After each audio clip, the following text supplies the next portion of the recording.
గాక. కూడి వచ్చిన మీ అందరికీ ప్రత్యేకమైన వందనాలు. యేసుక్రీస్తు వారి పేరిట పరిశుద్ధ గ్రంథం నుండి లూకా సువార్త 10వ అధ్యాయం 30వ వచనాన్ని చదువుకుందాం.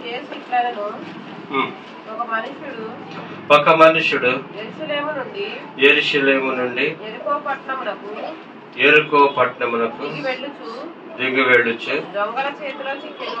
దొంగల చేతిలో చిక్కెను. వారు అతని బట్టలు దోచుకొని అతని కొట్టి పరప్రాణంతో విడిచిపోయిరి.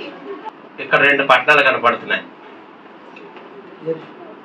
యెరూషలేము ఒకటి, యెరికో పట్టణం ఒకటి. ముందు ఈ పట్టణాల గురించి మనం తెలుసుకుందాం. యెరూషలేము నుండి యెరికో పట్టణం దిగుచున్నాడు. ఏమండి, యెరూషలేము యొక్క పట్టణం గురించి ముందు తెలుసుకుందాం. యెరూషలేము పట్టణం నుండి ఎందుకు దిగిపోతున్నాడు, యెరికో పట్టణానికి ఎందుకు వెళ్ళిపోతున్నాడు? యెరూషలేము పట్టణం గురించి ఏమండి పరిశుద్ధ గ్రంథంలో ఇప్పుడు మనం చదువుకున్నటువంటి 122వ కీర్తన 6వ వచనం చదువుకుందాం. యెరూషలేము యొక్క క్షేమము కొరకు ప్రార్థన చేయుడి. యెరూషలేమా నిన్ను ప్రేమించువారు వర్ధిల్లుదురు. ఈ 122వ కీర్తనలో యెరూషలేము గురించి ఏం రాయబడిందంటే, యెరూషలేమును ప్రేమించే వారికి క్షేమం ఉంటుంది, అక్కడ శాంతి ఉంటుంది, అక్కడ ఏమండి వర్ధిల్లుదురు, అక్కడ నెమ్మది ఉంటుంది. యెరూషలేములో ఏముంటుందండి? నెమ్మది. ఇది బాగుగా కట్టబడినటువంటి పట్టణము, ఇది రాజులు ఉండేటువంటి స్థలము. ఇక్కడ దేవుని సేవకులు ఉంటారు, ప్రవక్తలు ఉంటారు. ఇక్కడ దేవుని యొక్క మందిరం ఉంది. ఈ యెరూషలేములో ఏమున్నదంటే, ఇది ఎత్తైన కొండ మీద కట్టబడినటువంటి పట్టణం. ఈ యెరూషలేము యొక్క ప్రాంతంలో ఏమండి వర్ధిల్లుదురు, ఇక్కడ క్షేమం ఉంటుంది, ఇక్కడ శాంతి ఉంటుంది, ఇక్కడ శాసనాలు ఉన్నాయి. దాన్ని ప్రేమించే వారికి క్షేమం కలుగుద్ది కదండి. ఇది యెరూషలేము యొక్క ఏమండి అందులో ఉన్నటువంటి పరిస్థితి. 26వ కీర్తన 8వ వచనం కూడా చదువుకుందాం. ఈ యెరూషలేములో దేవుని మందిరం ఉంది. చదవమ్మా. యెహోవా నివాస మందిరమును నీ తేజో మహిమ నిలిచే స్థలమును నేను ప్రేమించుచున్నాను. అంటే భక్తుడు ఏ పట్టణాన్ని ప్రేమిస్తున్నాడు? యెరూషలేములో ఏముందండి? యెరూషలేములో మందిరం ఉంది. ఇక్కడ భక్తుడు అంటున్నాడు తేజో మహిమ నిలుచు స్థలం యెరూషలేము. అంటే యెరూషలేములో దేవుని యొక్క మహిమ ఉంది, యెరూషలేములో క్షేమం ఉంది. ఏమండి 36వ కీర్తన 8వ వచనం కూడా చదువుకుందాం. మందిరం యొక్క సమృద్ధి వలన వారు సంతృప్తి నొందుతున్నారు. అంటే యెరూషలేములో ఏమున్నదంట? సమృద్ధి. జాగ్రత్త గమనించాలి. నీ మందిరము యొక్క సమృద్ధి వలన వారు సంతృప్తి నందుచున్నారు. నీ ఆనంద ప్రవాహములోనికి నీవు వారిని త్రాగించుచున్నావు. నీ యొద్ద జీవపు ఓట. అంటే యెరూషలేములో సమృద్ధి ఉంది. ఏమండి యెరూషలేములో ఏముందండి? దేవుని మందిరం ఉంది. అక్కడ దేవుని మందిరం కట్టబడింది. ఈ మందిరములో సమృద్ధి ఉంది. ఈ మందిరములో దేవుని మహిమ ఉంది. జాగ్రత్త గమనించాలి. ఇవి పాయింట్లు వేజ్గా మీరు రాసుకోవాలి కదండి. 52వ కీర్తన 8వ వచనం కూడా చదువుకుందాం. నేనైతే దేవుని మందిరములో పచ్చని ఒలీవ చెట్టు వలె ఉన్నాను. ఎలాగున్నాడండి భక్తుడు? అంటున్నాడు దావీదు, నేనైతే యెరూషలేములో పచ్చని ఒలీవ చెట్టు వలె ఉన్నాను. అంటే యెరూషలేములో ఏమండి మరొక ఏమండి గొప్ప విషయం ఏంటంటే పచ్చదనం ఉంది. ఏముందండి? పచ్చదనం ఉంది. ఎక్కడ? యెరూషలేము. అంటే దేవుని యొక్క సన్నిధి కదా. దేవుని సన్నిధిలో పచ్చదనం ఉంది. దావీదు అంటాడు, నేనంతే నీ మందిరములో ఎలాగున్నాను, ఎండిపోయానా పచ్చగా ఉన్నానా? పచ్చగా ఉన్నాను. జాగ్రత్తగా గమనించండి. తర్వాత 84వ కీర్తన 4వ వచనం. నీ మందిరములో అంటే యెరూషలేములో నివసించువారు ధన్యులు, వారు నిత్యము నిన్ను స్తుతించెదరు. అంటే యెరూషలేములో ఏమున్నదంటే స్తుతి ఉన్నది. ఏమున్నదంటే దేవుణ్ణి ఆరాధించేటువంటి భాగ్యం ఉంది యెరూషలేములో. అంతేకాదు యెరూషలేములో నివసించేవారు అంటే దేవుని ఎంత నివసించేవారు ధన్యులు. ధన్యులంటే అర్థం ఏంటి? యేసు ప్రభువు చెప్పారు కదా, మత్తయి సువార్త తీయద్దు కానీ 5వ అధ్యాయంలో ధన్యతల గురించి రాయబడతారు కదా. హృదయ శుద్ధి గల వారు ధన్యులు, వారు దేవుణ్ణి. ధన్యులంటే విమోచింపబడిన అని అర్థం. విమోచింపబడిన వారే కదా దేవుణ్ణి చూసేది కదా. అవన్నీ ధన్యత వచనాలే రాయబడతాయి చక్కగా. అంటే యెరూషలేములో ఏమున్నదంటే ధన్యత ఉంది. యెరూషలేములో దేవుణ్ణి స్తుతించేటువంటి భాగ్యం ఉంది కదండి. అంతేకాదు 118:26 వచనం. యెహోవా పేరట వచ్చేవాడు ఆశీర్వాదమందును గాక. యెహోవా మందిరములో నుండి మిమ్మల్ని దీవించుచున్నాడు. ఎక్కడుంది ఆశీర్వాదం? యెహోవా మందిరంలో ఆశీర్వాదం ఉంది. ఏమండి, ఇవన్నీ మానవుడు కావాలని ఎక్కడెక్కడో తిరుగుతున్నాడు. యెరూషలేములో ఇన్ని ఆశీర్వాదాలు, యెరూషలేములో ఏమండి వర్ధిల్లుట, యెరూషలేములో దేవుని స్తుతించుట, యెరూషలేములో పచ్చటి జీవితము, యెరూషలేములో సమృద్ధి, యెరూషలేములో దేవుని యొక్క తేజోమహిము, యెరూషలేములో శాంతి. ఇన్ని ఆశీర్వాదాలు విడుచుకుని ఒక వ్యక్తి ఎక్కడ దిగిపోతున్నాడు? ఎక్కడికండి? ఎరుకోలు ఏముంది అంటే ఇంతకంటే శ్రేష్టమైనది ఉందంటారా? ఏమండి, ఇప్పుడు ఏదైనా మానవుడు ఏం కోరుకుంటాడంటే ఈ హోటల్లో ఫుడ్ బాగాలేదనుకోండి, అంతకంటే చెడిపోయిన ఫుడ్ కోసం వెళ్తాడా? లేక అంతకంటే శ్రేష్టమైనటువంటి ఆహారం కోసం వెళ్తాడా? కదా. ఏమంటే మనకు సిటీలో మంచి మంచి హోటళ్ళు ఉంటాయి. ఏమంటే అవి ఎందులో ఫుడ్ బాగుందో అక్కడికి వెళ్తారు. యెరూషలేములో ఎంత గొప్ప ఆశీర్వాదాన్ని విడిచిపెట్టి ఈ మనుషుడు ఎరుకో ఎందుకు దిగిపోతున్నాడు? అని ఎంతకంటే మంచి ఆశీర్వాదాలు ఎరుకో పట్టణంలో ఉన్నాయంటారా? ఎరుకో పట్టణం అంటే ఏంటి అసలే కదా. యెరూషలేము గురించి మనం విన్నాం. యెరూషలేములో ఒక మానవునికి కావలసినటువంటి ప్రతి ఆశీర్వాదం దాగబడి ఉంది కదండి. యెరూషలేములో మానవుడికి లేదంటూ లేదు. మనశ్శాంతి ఉంది, సమాధానం ఉంది, అభివృద్ధి ఉంది, పచ్చదనం ఉంది, ధన్యత ఉంది, స్తుతి ఉంది, వర్ధిల్లటం అనేది ఉంది, ఆశీర్వాదం ఉంది కదండి. ఇన్ని విడిచిపెట్టుకుని ఈ వ్యక్తి ఏమంటే పలుగట్టుకుని ఎక్కడికి వెళ్తున్నాడంటే ఎరుకో పట్టణం వెళ్తున్నాడు. ఎరుకో పట్టణంలో ఏముంది? యెహోషువ గ్రంథము 6:17 చదువుకుందాం.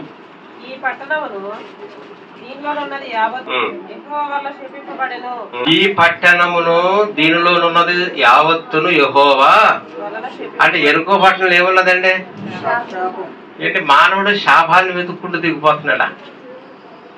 ఏమండి, ఇక్కడ ఎరుకో పట్టణం అనగా కోల్చబడిన పట్టణం, పడిపోయిన పట్టణం, పతనమైనది కదండి. ఎరుకో పట్టణంలో శాపం ఉన్నది.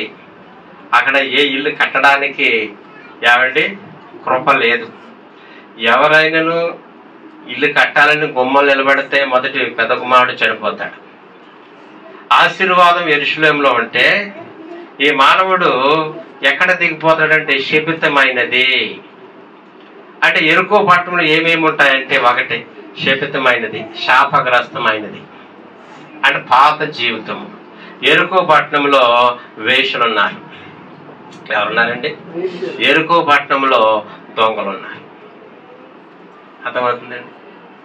ఇప్పుడు యెరూషలేము నుంచి కిందకి దిగినప్పుడే కదా ఎరుకో ప్రాంతంలో దారి మార్గాన్ని పట్టుకుని దొంగలు కొట్టారు కదా. యెరూషలేము అనగా దేవుని స్థలము, ఎరుకో అనగా పాత జీవితం.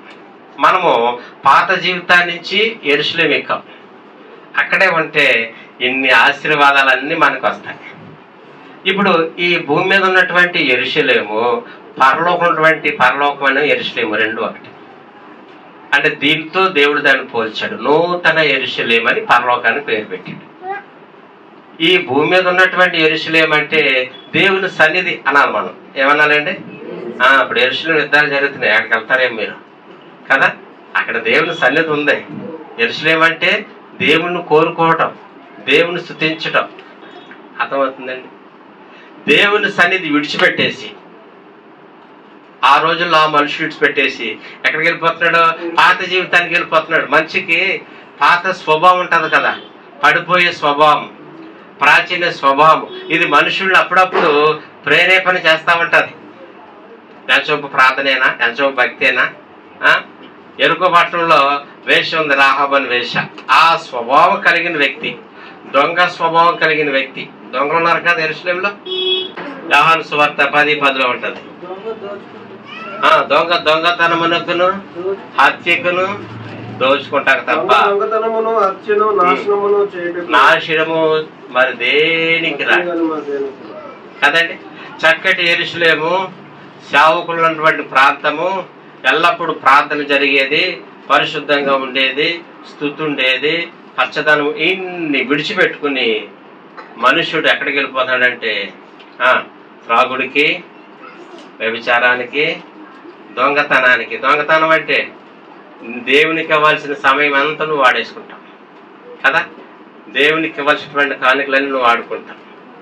దొంగ స్వభావం, ప్రార్థన చేయరు, బైబిల్ చదవరు కదండి. అంటే యెరూషలేము నుంచి యెరికో పట్టణము అంటే పాత స్వభావం. ఏమండి? ఏ స్వభావం అండి? ఈ యెరికో పట్టణంలో శాపం ఉంది కదా. ఇది కోల్చబడినది. ఏమైపోయిందండి? ఇది శపితమైనది, ఇది కోల్చబడినది. 6వ అధ్యాయము 26వ వచనం చదువుకుందాం. యెహోషువ ఆ కాలమున యెహోషువ జనుల చేత శపథము చేయించెను, వారికి ఇలాగా ఆజ్ఞాపించెను. ఎవడు యెరికో పట్టణంలో కట్టించబూనుకొనునో యెహోవా దృష్టికి. అంటే అక్కడ శాపమే ఉంది. అక్కడ ఏ ఇల్లు కట్టబడతానికి లేదు, ఏ వ్యక్తి మారు మనసు పొందటానికి లేదు. యెరూషలేము పైనుంటే దాన్ని ఆనుకుని కిందకి డౌన్లో అలాగా యెరికో పట్టణం ఉంది. యెరూషలేము మీద ఏమో వెలుగుంటే యెరికో పట్టణంలో చీకటి ఉంది. ఆ చీకటిలోనూ దొంగలు ఉన్నారు. అంటే మానవుడు ఏమండి చీకటినే కోరుకుంటున్నాడు.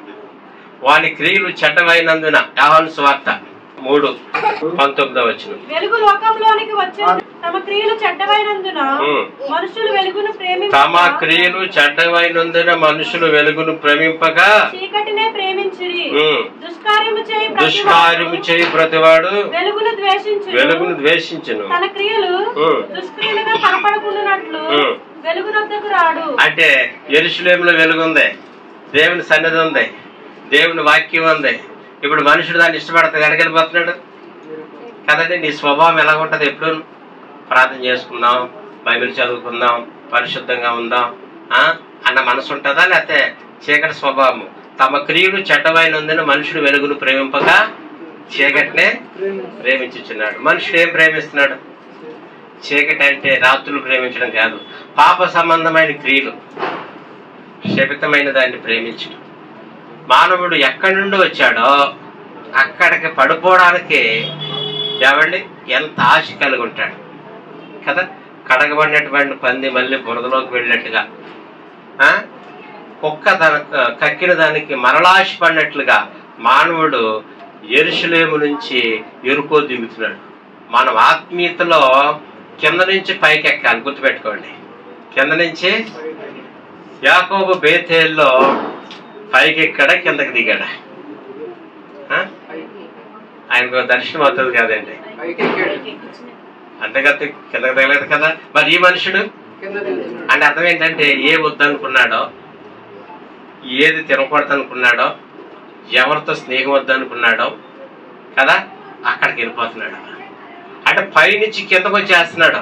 కృపల నుంచి, ఆశీర్వాదాన్ని నుంచి, పరిశుద్ధత నుండి, నీతి నుండి, సమాధానం నుండి కిందకి జారిపోతున్నాడు. కొన్నిసార్లు నీవు కూడా ఏది కోరుకుంటావంటే ఆ చీకటినే కోరుకుంటాం. మరి ఎలా వస్తుంది ఆశీర్వాదం? నిలిచి ఉండాలి. యెరూషలేములో నువ్వు నిలిచి ఉండగలిగితే, యెరూషలేము అంటే దేవుని సన్నిధిని గుర్తుపెట్టుకోండి. అది భూమికి మయ్యన ఉన్నటువంటి ఏమంటే సెంటర్. కానీ అది కాదు మనం చెప్పుకునేది ఇక్కడ. ఆత్మీయంగా ఇది దేవుని సన్నిధి, నీ రక్షణ, నీ మారు మనసు దేవుని సన్నిధి. నువ్వు యెరూషలేములో ఉన్నట్టే. నూతన యెరూషలేములోకి నువ్వు ఎక్కాలంటే ఈ దేవుని సన్నిధిలో నీవు ఉండవలసిందే. నువ్వు వెనక్కు చూడవద్దు, కిందకు చూడవద్దు. అక్కడ శపితమైనది ఉంది, అక్కడ పాపం ఉంది, అక్కడ దొంగతనం ఉంది, అక్కడ వ్యభిచారం ఉంది, అక్కడ జారత్వం ఉంది. అది నిన్ను పాడు చేస్తాను. ఏం చేస్తాను తెలుసా? ఈ మనుషుని పట్టుకుని కొట్టి ముందు బట్టలు గుంజుకున్నాడు. రక్షణ వస్త్రం పట్టుకుపోయాడు సైతాన్ని. రక్షణ వస్త్రం పట్టుకుపోయి శరీరాన్ని గాయపరిచాడు. ఈ గాయాలు తగ్గాలంటే చాలా రోజులు పడతాయి. ఆత్మీయంగా నువ్వు నష్టపోయినప్పుడు, మళ్ళీ నువ్వు పాపంలో పడిపోయినప్పుడు, మళ్ళీ తిరిగి లేవాలంటే నీకు చాలా టైం పట్టింది. కష్టం. ఒక్కసారి నువ్వు వెలుగును చూసి మరలా నువ్వు పాపాన్ని ఆశించి మళ్ళీ యెరూషలేము ఎక్కాలంటే కష్టం. ఇప్పుడు దెబ్బలు దిగడానికి ఈజీగా దిగేశాడు. గోల్కొండ ఉంది కదండి మనకి, ఎక్కడం కష్టం. ఇలా ఎక్కాడు. దిగేటప్పుడు సర్రమని దిగిపోతారు. 5 సార్లు ఎక్కాను, 5 సార్లు దిగాను నేను. ఎవరైనా ఊరి నుంచి చుట్టాలు వస్తే నాకు ఇష్టం రాకపోయినా ఎక్కేవాడిని, వాళ్ళ కోసం చూపించారు కాబట్టి. ఎక్కేటప్పుడు అలసిపోయేవాడిని, దిగేటప్పుడు చెప్పండి. ఇప్పుడు ఈ దెబ్బలు తిన్న వ్యక్తి మళ్ళీ ఆత్మీయంగా ఎదగలడా? ఏమండి, ఎంత కష్టమైపోతుంది. సైతాన్ మనల్ని పట్టుకుని కొట్టాడంటే నువ్వు కోలుకోవడం కష్టం. ప్రాణంతో పక్కన పడేసాడు అంతే. వస్త్రాలు పట్టుకుపోయాడు. వస్త్రం అంటే ఏంటి? నీ రక్షణ, నీ పరిశుద్ధత, నీ పవిత్రత, నీ నీతి, నీ ప్రార్థనా జీవితం మొత్తం పోని. యెరూషలేము నుండి మనం అన్నట్టు కిందకి దిగకూడదు. కానీ యెరూషలేము నుంచి మరొక మెట్టు మనం ఆత్మీయంగా 2024 వెళ్ళిపోతుంది మన జీవితంలో. నువ్వు యెరూషలేములో ఉన్నావో యెరికోలో ఉన్నావో దీన్ని బట్టి నువ్వు ఆలోచించుకోవాలి. యెరూషలేము అనగా ఆత్మీయతలో ఎదగటం, యెరికో అనగా దిగిపోవటం. ఈ 2024 సంవత్సరంలో నీ ప్రార్థన ఎన్ని గంటలు పెరిగింది? నీ బైబిల్ ధ్యానం ఎన్ని గంటలు పెరిగింది? ఇతరులను ప్రేమించటంలో నువ్వు ఎన్ని రెట్లు ముందున్నావు? దాతృత్వం కలిగే విషయంలో ఎంత ముందు నువ్వు ఉన్నావు కలిగి కదా? పరిశుద్ధతలో నువ్వెంత ఏమన్నా ముందు మెట్లో ఉన్నావు? ముందున్నావా? పైకి ఎక్కుతున్నావా? దిగిపోతున్నావా? మునుపుడు ప్రార్థన పోయి, మునుపుడు నీతి పోయి, మునుపుడు యథార్థత పోయి, ఏమండి దేవుడికి ఇచ్చే సమయం పాటు చేసుకుని ఇవన్నీ ఒకసారి టాలీ చేసుకోవాలి. నువ్వు దేవుడి పట్ల శ్రద్ధ కలిగి దేవునికి సమయం ఇచ్చి జాగ్రత్తగా ఉండగలుగుతున్నావంటే నువ్వు యెరూషలేములో ఉన్నట్టే. ప్రార్థన అంటే విసుగుపోయి, ఉపవాసం అంటే విసుగుపోయి, ఇంట్లో వ్యక్తిగత ప్రార్థన అంటే విసుగుపోయి, క్షమించటంలో కష్టమైపోయి, మనస్సాక్షిని సరిచేసే విషయంలో నువ్వు నిర్లక్ష్యపడిపోయి అంటే నువ్వు దిగిపోతున్నట్టే కదా. ఆత్మీయతలో ఉన్నవారు ఎవరి మీద భేదం వచ్చిందనుకోండి ఏం చేస్తారు చెప్పండి అమ్మా? వెంటనే సరి చేసుకుంటారు. ఎక్కడి జారిపోతే షాపుల దగ్గరికి వచ్చాయా, నా స్థితి ఇలా ఉందండి అని సరి చేసుకుంటారు. ఎవరి వీళ్ళు? యెరూషలేములో ఎక్కేవాళ్ళండి. వెలుగు ఉంటుంది కదా అర్థం. వెలుగులో మనకు అన్ని కనపడతాయి, చీకట్లో ఏం కనపడతాయి? యెరూషలేములో ఉన్నావంటే ప్రభు సన్నిధిలో నీ బలహీనత నీకు అర్థమవుద్ది.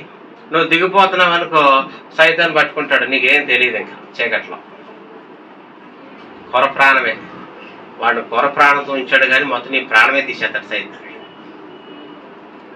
ఈ 2024 సంవత్సరం వెళ్ళిపోతుంది ఒక నెల ఉంటే. ఎంత ఆత్మీయతను సంపాదించుకున్నావు నూతన యెరూషలేము ఎక్కడానికి?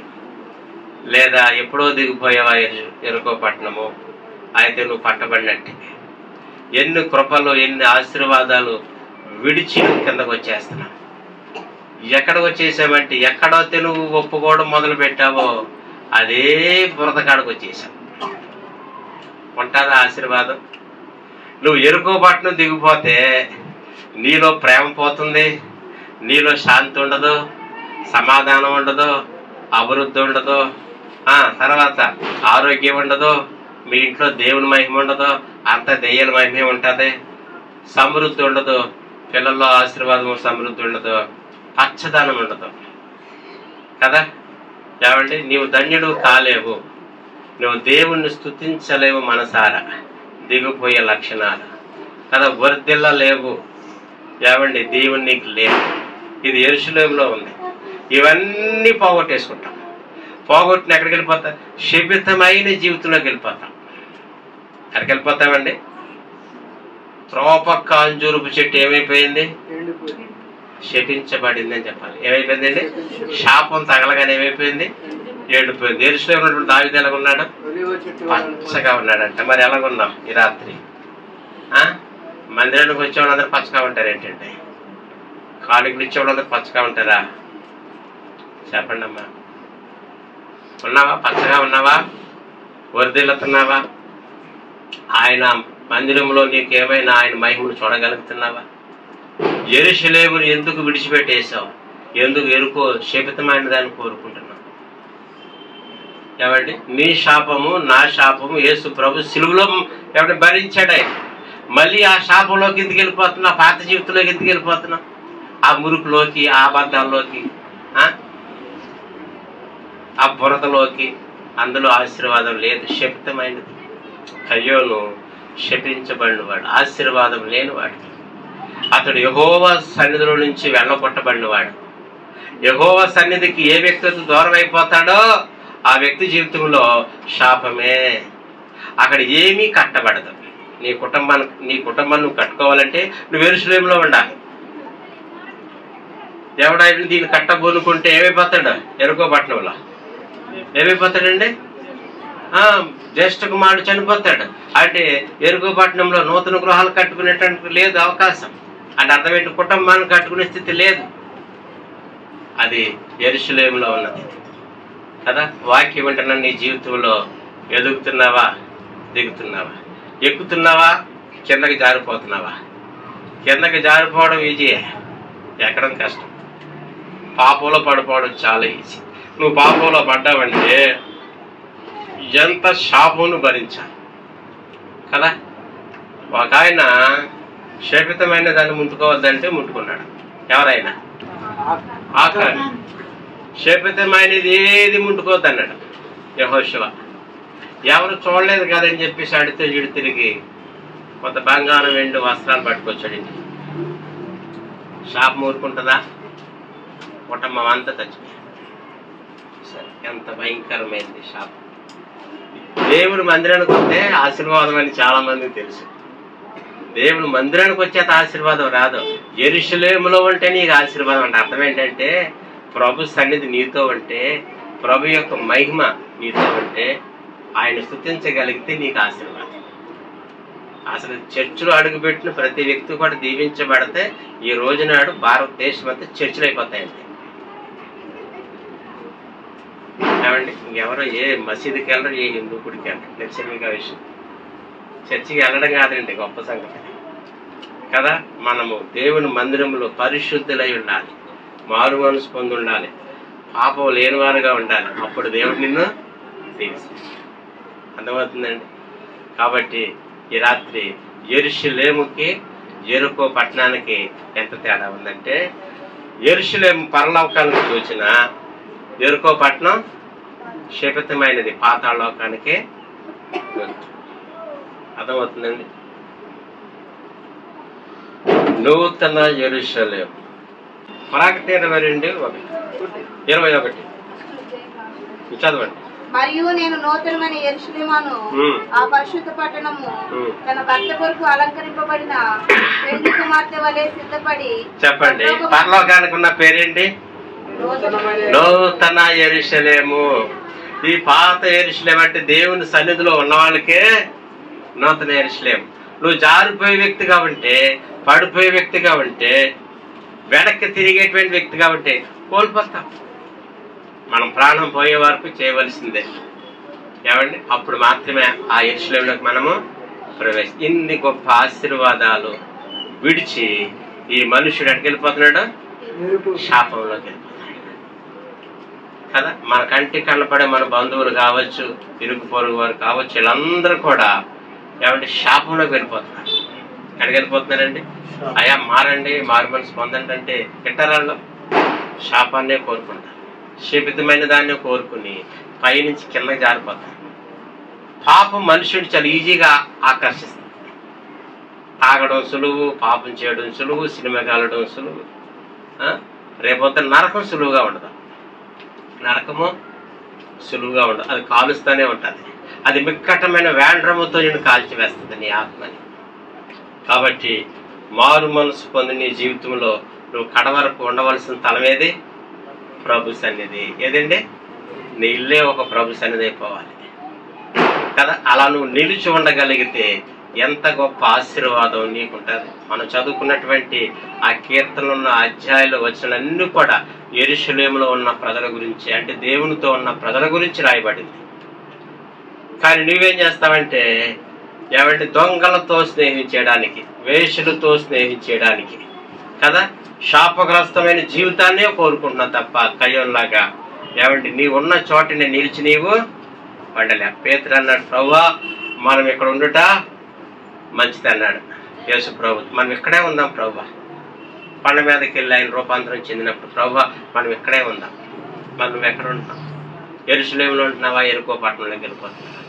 ఎరుకో పట్టణంలోకి వెళ్ళిపోవడం మనుషులు చాలా ఆసక్తి కలిగి ఉంటారు కదా. బూతులు తిట్టడం, అబద్ధాలు ఆడటం, నోరు తెరిస్తేనే అబద్ధాలే.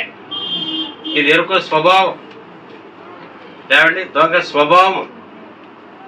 శపించుట, బూతులు తిట్టుట, అబద్ధమాడుట, కొట్లాట్లు, పాపము, విచ్చలవిడితనం, ఇవన్నీ కూడా శపితమైనవే. దీని ద్వారా నీ ఇంటికి ఆశీర్వాదం అవుతే రాదు. నీవే నీ చేతులారా దొంగల చేతికి అప్పగించుకుంటున్నావు. వాళ్ళు ఏం చేస్తారంటే కొట్టి నీ వస్త్రాలు సైతం ఏం చేస్తాడు? పట్టుకుంటాడు. గమనించండి. కాబట్టి ఈ రాత్రి కాలము మనం ఎక్కాలా దిగాల? ఎక్కాలి.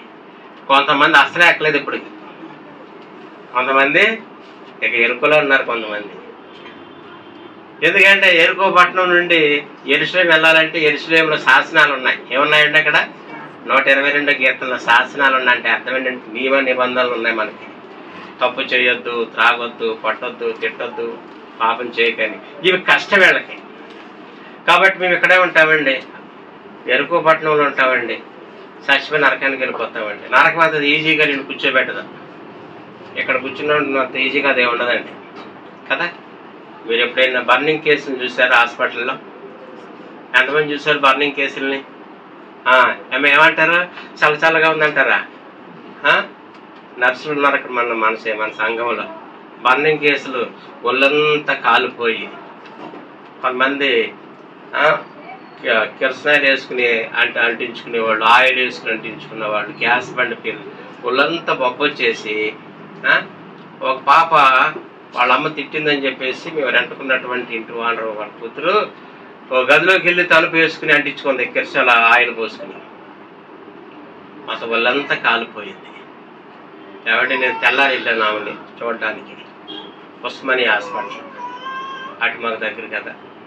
వెళ్ళినప్పటికీ ఆమె వాళ్ళ బెడ్షీట్లు వేరేగా ఉంటాయి కదా, వాళ్ళంతా పప్పు వచ్చేసి అగ్గిమంట వచ్చేసి ఏడుస్తుంది. నిద్ర ఉండదు, రాత్రి నిద్ర ఉండదు, పగల నిద్ర ఉండదు. కొన్నిసార్లు మీ చేతులు కాలినప్పుడు ఎలా మంట వస్తుంది కదా, అదే అలాగే ఉంటుంది నరకంలో. కాబట్టి ప్రశాంతత ఏమి ఉండదు. కాబట్టి రాత్రి ఎక్కన వాళ్ళు ఎక్కడికి ఎక్కాలి? యెరూషలేం ఎక్కాలి. యెరూషలేం ఎక్కువ వారు మన కిందకు తొంగి చూడొద్దు. చూస్తే ఆశపడుతుంది, నువ్వు విడిచిన పాపం నిన్ను పిలుస్తారు. కాబట్టి రాత్రి ఎంతమంది ఎక్కారు, ఎంతమంది దిగారు, ఎంతమంది దిగిపోతే ఇష్టపడుతున్నారు, ఎంతమంది ఎక్కడికి ఇష్టపడుతున్నారు. యేసు ప్రభు రాకడ సమీపంగా ఉంది. ఇంకా ఎరుకో పట్టణంలో ఉండిపోతే నీ జీవితం భయంకరం, నువ్వు భరించలేవు. కాబట్టి ప్రేమగల దేవుడు మన శాపాన్ని, ఎరుకో శాపాన్ని ఆయన భుజాల మీద వేసుకున్నాడు. మనుషుల శాపాన్ని వేసుకుని నీకు నాకు రక్షణ సిద్ధపరిచాడు ఈ రాత్రి కాలంలో. కాబట్టి మనం ఇంకా ఎరుకో పట్టణానికి వెళ్ళకూడదు. యెరూషలేములో నిలుచుంటే గనక ఆ ప్రభు అన్నాడు, ఏమన్నా ఆయన కొండ మీద ఆరోహణమవుతూ పదవి చెప్పాడు, నేను ఏ రీతిగా వెళుతున్నాను అదే రీతిగా నేను తిరిగి వస్తాను. నా కోసం మీరు యెరూషలేములో ఏం చేయాలంట? కనిపెట్టుడి, అంటే ప్రార్థనలో మీరు ఉండండి. కాబట్టి మన ప్రార్థనలో మన జీవితాన్ని గడిపినప్పుడు ఒకరోజు యేసు ప్రభు వస్తే మనం అందరం ఎత్తబెడతాం సర్వ సమృద్ధితో కదా. ఏముంటదండి? సర్వ సమృద్ధి ఉంది యెరూషలేములో ఉన్న వాళ్ళకి. యెరికో పట్టణంలో శపితము, కరువు ఉంది. ఈ రాత్రి నువ్వు వ్యక్తికి ఇష్టపడుతున్నావా, దిగుతాకి ఇష్టపడుతున్నావా? ఈ రాత్రి మన హృదయాన్ని మనం పరీక్షించుకుందాం, ప్రార్థన చేసుకుందాం. విన్న వాక్యాన్ని బట్టి ప్రార్థన చేసుకుందాం. నువ్వు యెరూషలేములో ఉన్నావా? నిలకడగా ఉండగలుగుతున్నావా? నువ్వు ఏమైనా విడిచిన పాపం వైపు మన తొంగి చూస్తున్నావా? పాపములకై నువ్వు మగ్గు చూపుతున్నావేమో ఈ రాత్రి. జాగ్రత్త, అది శపితమైనది. నీ కుటుంబానికి శాపాలు తెచ్చేది, నీకు మరణాన్ని తెచ్చేది. దాన్ని విడిచిపెట్టు. ఎరుకో ఆశలు విడిచిపెట్టు. నువ్వు దినదినము పైకి ఎక్కాలి. నువ్వు దినదినము కిందకు జారిపోకూడదు. ఎందుకు నీకు ఆశీర్వాదం లేదు? ఎందుకు సమాధానం లేదు? ఎందుకు ఎవడు నువ్వు ధన్యుడు కాలేకపోతున్నావు? ఎందుకు వర్ధిల్లలేకపోతున్నావంటే యెరూషలేములో నీవు లేవు, దేవుని సన్నిధిలో నువ్వు లేవు ఈ రాత్రి. అందుకే నీ కుటుంబం వర్ధిల్లడం లేదు. మనం ఉంటాకి ఇష్టపడలేకపోతున్నాం. ఆశీర్వాదం ఊరికనే రాదు. అబ్రహాముకి ఆశీర్వాదాలు ఊరికనే రాలేదండి. ఆయన దేవుడి మాట విన్నాడు, ఆయన నిలిచి ఉన్నాడు. నువ్వు ఉన్నావా? నిలిచి ఉన్నావా? ఈ రాత్రి జారిపోతున్నావా? వెనక చూస్తున్నావా? తొంగు చూస్తున్నావా? ఒకసారి పరీక్షించుకో. ఎరుకో మీద నీ కనులు పడద్దు. అది చీకటి కోణము, పాపము, అక్కడ వ్యభిచారము, త్రాగుడు, విచ్చలవిడి జీవితం, శపితమైన జీవితం. అది యెహోవా దాన్ని శపించిన పట్టణాన్ని కోరుకుంటావా? దేవుడు దీవించిన పట్టణము, బాగుగా కట్టబడినటువంటి యెరూషలేము. నువ్వు అక్కడ ఉండగలిగితే నీ కుటుంబానికి ఆశీర్వాదం, నీ పిల్లలకు ఆశీర్వాదం, నీకు ఆశీర్వాదం. మనమందరం నూతన యెరూషలేము ఎక్కగలుగుతాం. దిగిపోయే మనసు, రోజు దిగిపోయే మనసే, ఆ పాత స్వభావమే విడిచిపెడదాం ఈ రాత్రి. అయ్యో, నాకు నా పిల్లలకు ఆశీర్వాదం లేదు, శాంతి లేదు, నేను యెరూషలేమును ప్రేమించలేకపోతున్నాను. నువ్వు ఎరుకోను ప్రేమించే వ్యక్తిలాగా ఉన్నావు. యెరూషలేమును ప్రేమించే వారికి శాంతి కలదు. నువ్వు ఏ ప్రాంతాన్ని ప్రేమిస్తున్నావు? ఎరుకోనా, యెరూషలేమునా? ఒకసారి హృదయాన్ని పరీక్షించు. ఏమి నువ్వు ఇష్టపడుతున్నావు ఈ రాత్రి? ప్రభుతో చెప్పు, ప్రభా, యెరూషలేమును ప్రేమించలేకపోతున్నాను అంటే మీ సన్నిధిని ఇష్టపడలేకపోతున్నాను. ఎప్పుడు వ్యర్థమైన మాటలు వారితో స్నేహము, లోక సంబంధమైన మాటలు, సెల్ ఫోన్తో సమయము, సినిమాలు, వ్యర్థమైన జీవితం వల్ల నేను ఏ ఆశీర్వాదం చూడలేకపోయాను ప్రభా. నేను ఒక వేషధారిగా, నామకార్థ క్రైస్తవుడుగా ఉన్నాను. అందుకే దావీదు వలె పచ్చగా లేను, వర్ధిల్లలేకపోతున్నాను, ఆశీర్వాదం లేదు నాయన, ధన్యుడిని కాలేకపోతున్నాను, స్తుతించలేకపోతున్నాను. ఒప్పుకోవాలి మనం. ఎందుకు ఇన్ని సంవత్సరాలు మన జీవితాల్లో లేదు ఆశీర్వాదం? నువ్వు లేవు, యెరూషలేములో ఉన్నావని చెప్పుకున్నావు, కానీ ఒక ఆదివారం మాత్రమే. మైండ్ ఆబ్సెంట్, బాడీ ప్రజెంట్, కానీ మనసు లేదు. అందుకే ఆశీర్వాదం లేదు. అందుకే దేవుడిని ప్రార్థన ఆలకించలేకపోతున్నాడు ఈ రాత్రి. అది గుర్తించడం మానేశావు. నీ లోట్లు గుర్తించు, నీ బలహీనతలు గుర్తించు. ప్రార్థన చేసుకుందాం. యేసు ప్రభు రాకడ సమీపంగా ఉంది. ఆయన రాకడ సమీపంగా ఉన్నటువంటి తరుణంలో నువ్వెంత వరకు సిద్ధపాటు కలుగున్నావు? ఏమైనా అప్రమత్తంగా, అనాలోచనగా, అజ్ఞానంగా ఉంటే కనుక ఆత్మ నశించిపోద్ది. జాగ్రత్త, ప్రవచించిన సమయాన్ని పాడు చేసుకోవద్దు. ఇది మిక్కిలి అనుకూలమైన సమయం, రక్షణ దినమని గుర్తించు. రేపు నీది కాదని గ్రహించు. పాపంలో మరణించావా, నీ జీవితం శాపమే. యువదా, నువ్వు పుట్టకపోతే మేలని ప్రభు అన్నాడు. నువ్వు పుట్టకపోతే మనకు మేలు. నువ్వు పుట్టావు కాబట్టి మనం పాపం లేని వారుగా ఉండాలి. ఈ రాత్రి ఈ విషయాన్ని గమనించు. ప్రార్థన చేసుకుందాం. పరిశుద్ధులైన తండ్రి, వందనములు, స్తోత్రములు ప్రభు. ఏదో ఆదివారం వస్తున్నాం, లేదా వచ్చి కానికేసి వెళ్ళిపోతున్నాం. ఇది కాదు మాకు ప్రాముఖ్యమైనది నాయన. మేము యెరూషలేమును కోరుకోగలుగుతున్నామా అంటే మీ సన్నిధి ప్రేమించగలుగుతున్నామా? ఎరుకోను ప్రేమించగలుగుతున్నామా? ప్రభా, ఈ దినాల్లో మనుషులు యెరూషలేమును ఇష్టపడలేకపోతున్నారు. కారణం ఏంటంటే యెరూషలేములో నిబంధనలు ఉన్నాయి, శాసనాలు ఉన్నాయి, కట్టుబాట్లు ఉన్నాయి. ఎరుకో పట్టణంలో ఏ వాక్యం లేదు, ఏ గద్దించే సేవకుడు లేడు. యెరూషలేములో గద్దించి పాపం చూపించే సేవకులు ఉంటారు. యెరికో పట్టణంలో ఏ వాక్యం లేదు, ఏ సేవకుడు లేడు, ఎలాగైనా జీవించవచ్చు. వాయు వరుస లేదు, శరీరాన్ని పాడు చేసుకోవచ్చు, త్రాగొచ్చు, డాన్సులు చేయొచ్చు, అబద్ధం ఆడవచ్చు, మోసం చేయొచ్చు, దొంగతనం, దోచుకోవడం, ఇవన్నీ ఉన్నాయి. మానవుడి దినాలు అదే కోరుకుంటున్నాడు. కాబట్టి ఎవరు మీ సన్నిధి ఇష్టపడక నశించిపోతున్నారు నాయన. ప్రభు బిడ్డలు దర్శించండి. మేమందరం యెరూషలేమును కోరుకోవాలంటే మీ సన్నిధి కోరుకోవాలి. మీ సన్నిధిలో శాంతి, సమాధానం ఉంది. ప్రభు మహిమ గల మీ సన్నిధి ఉంది. మీ మందిరములో సమృద్ధి ఉంది నాయన. దావీదు పచ్చగా ఉన్నాడు మీ సన్నిధిలో ఉండటం వల్ల. అతడు ధన్యుడు, మిమ్మల్ని స్తుతించాడు. వర్ధెల్లటం, ఆశ్రయం, ఇవన్నీ యెరూషలేములో ఉన్నాయి. అంటే మారు మనసు పొంది పరిశుద్ధంగా ఉన్న వాళ్ళందరూ కూడా యెరూషలేములో ఉన్నట్టే. ఎవరైనా పాపం చేస్తే దిగిపోయినట్టే. ప్రభు అలా ఉండకుండా సహాయం చేయండి. మీరు లేవనెత్తండి. ఈ ఆశీర్వాదము లోతున యెరూషలేము పోగొట్టుకోకుండా మా ప్రభు దాచబడిన పాపంలో ఒప్పుకుని మీతో సమాధానం పడేవారుగా, పక్క వారితో సమాధాన పడేవారుగా చేయండి. నన్ను వాడుకున్నందుకు పొందినారు. బోధించి బోధీనులుగా చేయండి. ఈ పరిచర్య మీరు దీవించి నేను ఇష్టంలో చెప్పండి. నేను చేయవలసింది చేయించున్నాను ప్రభా. తీసుకొచ్చిన ప్రియ సంఘాన్ని కూడా ఆశీర్వదించి ఇంటికి వెళుతుండగా దీవించి పంపించండి. కొంతమంది ఎంప్లాయీస్ ఉన్నారు ప్రభు, వారు జాబులు దీవించండి. చేతి పని చేసేవాళ్ళు, బలహీనులు, ప్రెగ్నెంట్ స్త్రీలు, బిడ్డలు లేని వారికి బిడ్డలు గర్భఫలం దయచేయండి. బాలింతలు దర్శించండి. చిన్న బిడ్డలు దర్శించండి. రుగ్మతలతో ఉన్న వారికి ఆరోగ్యాలు దయచేయండి. రుణమలప్పులన్నీ తీర్చిపెట్టండి. సమస్యలన్నీ తీర్చిపెట్టి మా ప్రభు సంఘాన్ని మీరు యెరూషలేము కొండ మీద వెలుతురులో మీరు వచ్చి రాబోయే రోజులు బహుగా ఆశీర్వదించండి. మహిమ ఘనత మీరు పొందుకోమని యేసు గొప్ప నామమున నడుపుచున్నాము తండ్రి. ఆమేన్. మన తండ్రి దేవుని ప్రేమ, యేసు క్రీస్తు వారి కృప, పరిశుద్ధాత్మిక అన్యోన్య సహవాసం సదాకాలం సంఘానికి తోడైనను గాక. ఆమేన్. ఆమేన్. అందరికి వందనాలు.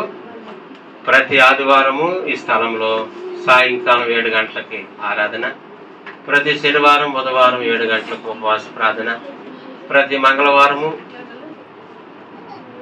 గృహ కూటాలు ఉంటాయి. ప్రతి నెల మొదటి శనివారము ఏమండి హాలిడే పేరు ఉంటుంది. కాబట్టి మీ బంధువుల్ని, మీ స్నేహితులు కూడా మీరు ఇన్వైట్ చేయండి. అందరికి వందనాలు. సెలవు.